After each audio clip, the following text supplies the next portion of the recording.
Hey guys, today I'm going to tell you how to fix iPhone apps not opening after iOS 26 update.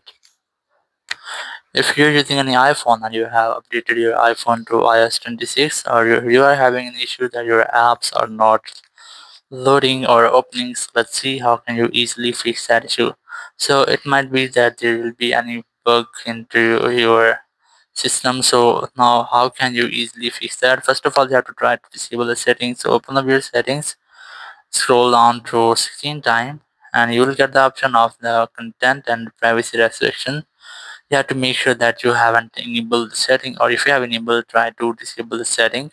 And once you have disabled, it will almost fix your issue. But if you're still having the same issue, you have to make a force restart your phone. So sometimes it might be that your phone needs a restart, so it cannot load or open any app. So you have to quickly press and release the volume up, then volume down, then press and hold your power button and wait for your phone screen until it goes fully black. So let's try this. Quickly press and release the volume up, then volume down, then press and hold your power button and wait for your phone screen goes fully black. It might take a while. You must have to wait. Once you get the black screen, wait for Apple logo here. And once you get the Apple logo, you have to release the button and wait for your phone until it restarts.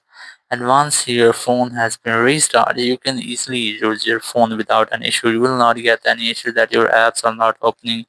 Or if you're still having the same issue, you have to open up your Sport, iOS Apple Sport, and you have to get official help from there. So that's how you can easily fix if your apps are not opening after iOS 26. Thank you very much for watching the video. Until next video, bye bye.